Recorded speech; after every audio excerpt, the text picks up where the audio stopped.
चक्रीय यौगिकों के तीसरे ही लेक्चर में आप सभी का स्वागत है। दूसरे लेक्चर में पिरोल के बनाने की विधियां, इसकी संरचना और एरोमेटिक करैक्टर के बारे में हमने पढ़ा था।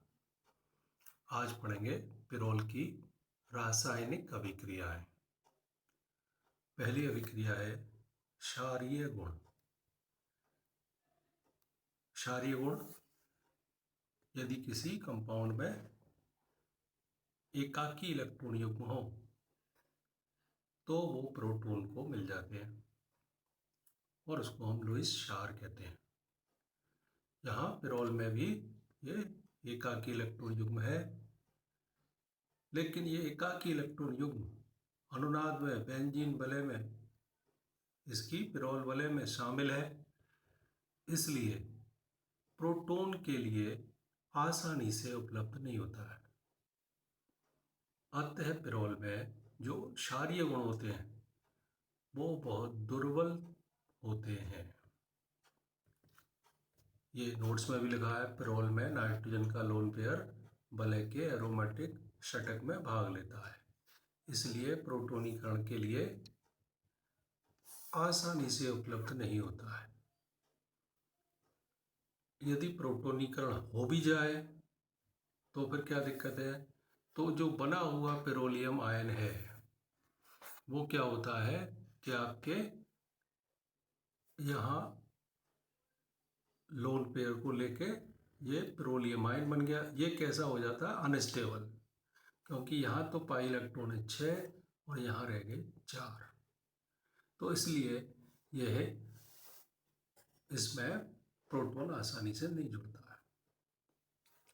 नाइट्रोजन की जगह यदि ये प्रोटॉन बेंजीन रिंग में जुड़े, क्योंकि पिरोल में बेंजीन की तरह इलेक्ट्रॉन स्नेही प्रतिस्थापन अभिक्रियाएं पाई जाती हैं, यानी कि ये इलेक्ट्रोफाइल की तरह यदि ये जुड़े तो जुड़ने के बाद जो बन रहा है मध्यवर्ती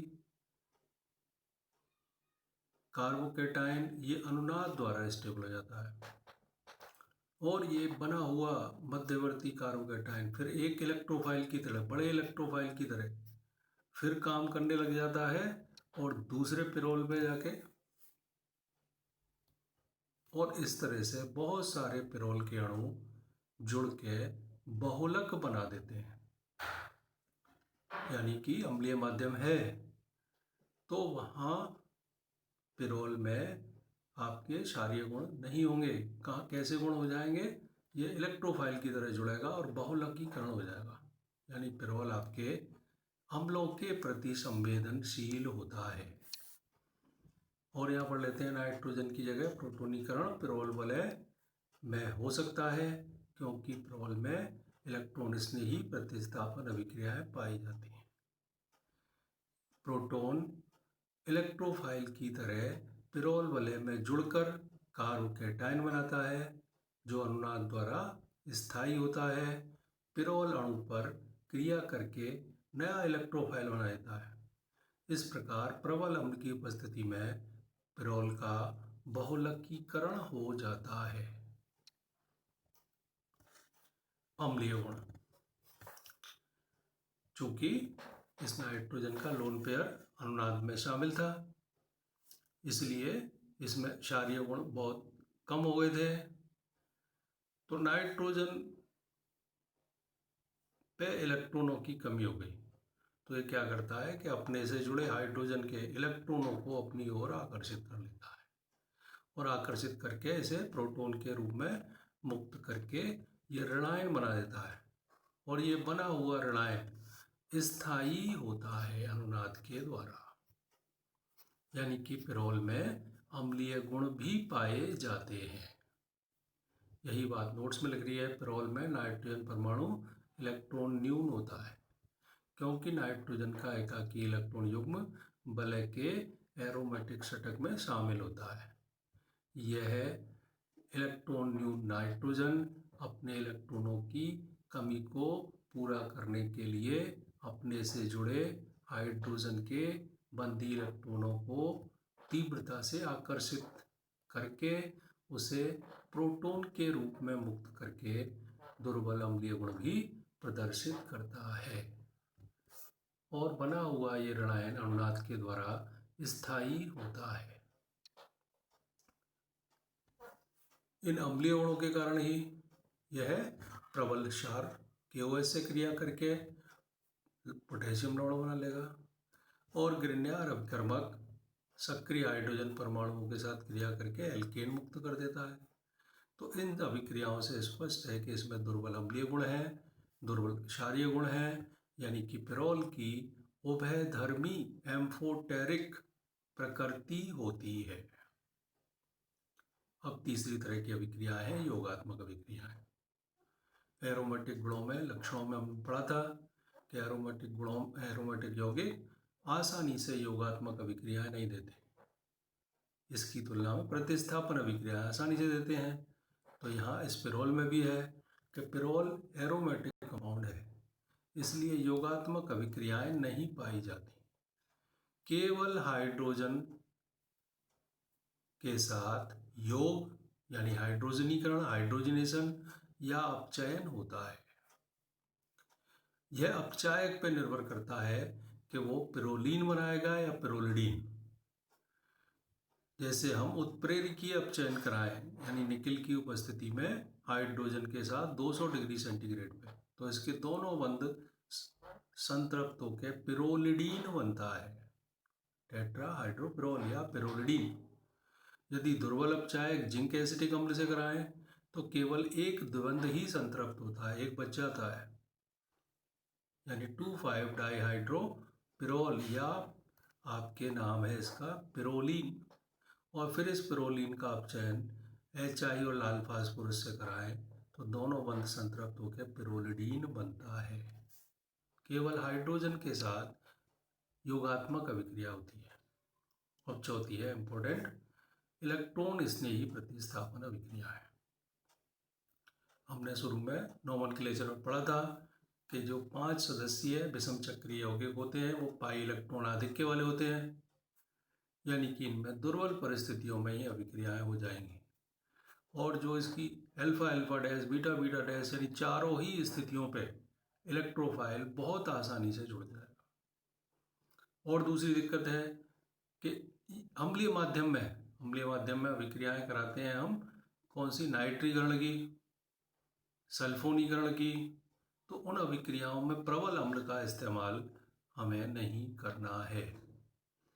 यही बातें यहाँ है, पिरोल की क्रियाशीलता सबसे अधिक होती है, यह अम्लों के प्रति संवेदनशील होता है, इसलिए ESR इलेक्ट्रॉन स्नेही प्रतिस्थापन अभिक्रियाएं दुर्बल अम्लीय माध्यम में या दुर्बल क्षारीय माध्यम में कराती है। इसकी क्रियाशीलता लगभग फिनोल के समान है, यानी कि फिनोल की बहुत सी अभिक्रियाएं पिरोल में भी पाई जाती हैं।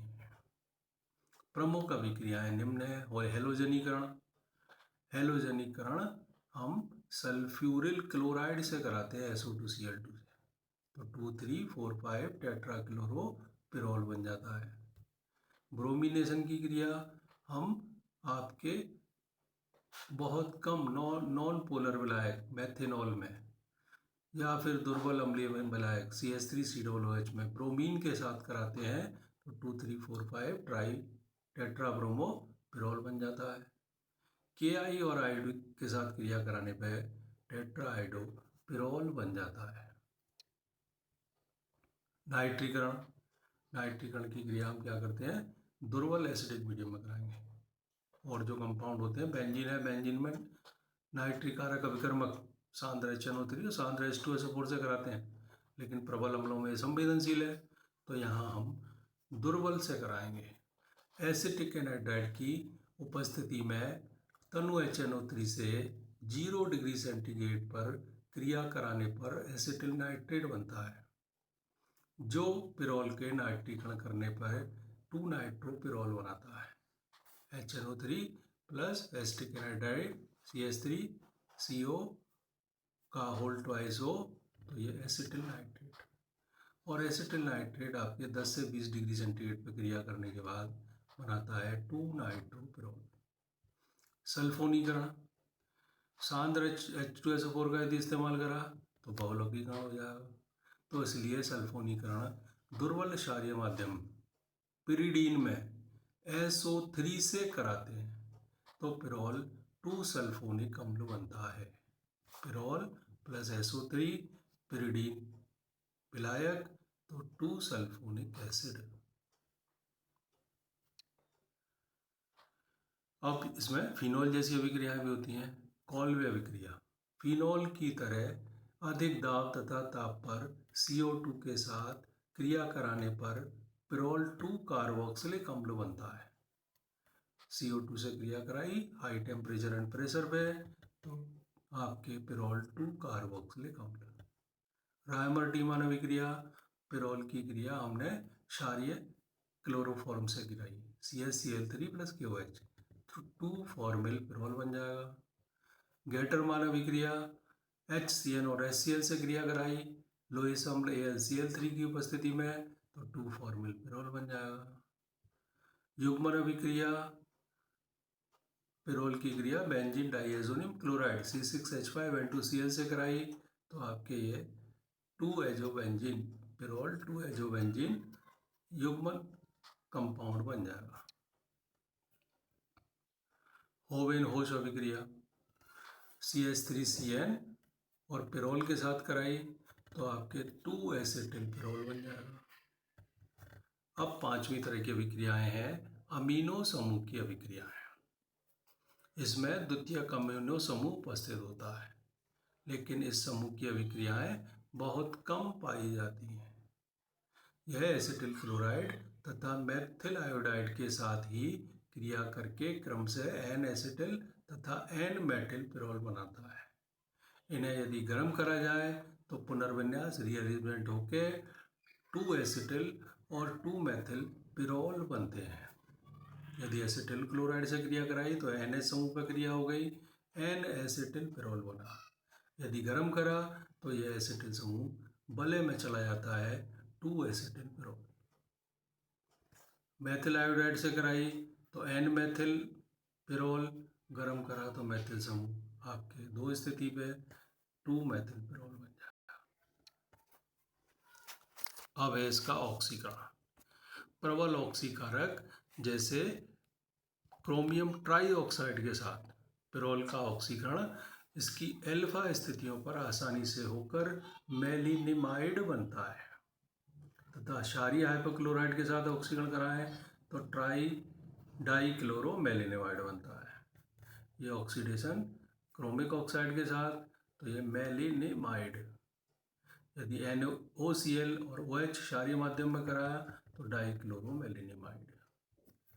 वलय विस्तार यह अभिक्रिया इसकी इंपॉर्टेंट है, एग्जाम में भी पूछी जाती है कि पिरोल की वलय का विस्तार डाइक्लोरोकार्बिन मध्यवर्ती के द्वारा हो जाता है।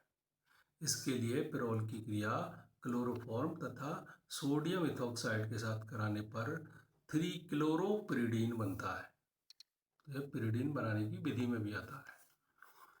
यह क्लोरोफॉर्म और सोडियम इथॉक्साइड से क्रिया कराई तो आपके 3-क्लोरोपिरोल। अब इसकी मैकेनिज्म भी है।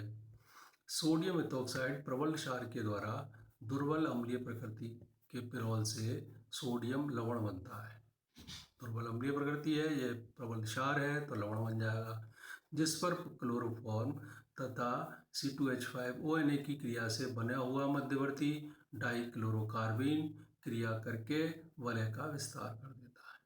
इन दोनों की क्रिया से आपके ये CCl2 डाइक्लोरोकार्बिन मध्यवर्ती और इसी सोडियम इथॉक्साइड से क्रिया करने पे इसका ये सोडियम लवण, इससे ये डाइक्लोरोकार्बिन की क्रिया हुई, वलय का विस्तार और ये NaCl निकल जाने के बाद बचा 3-क्लोरोपिरिडीन। वलय का खुलना। पिरोल वलय जनरली कैसी स्टेबल है लेकिन यह हाइड्रोक्सिलमीन के एथेनॉलीय विलयन के साथ गर्म करने पर खुल जाती है जिससे सक्सिनएल्डिहाइड का डाइऑक्सीन बनता है।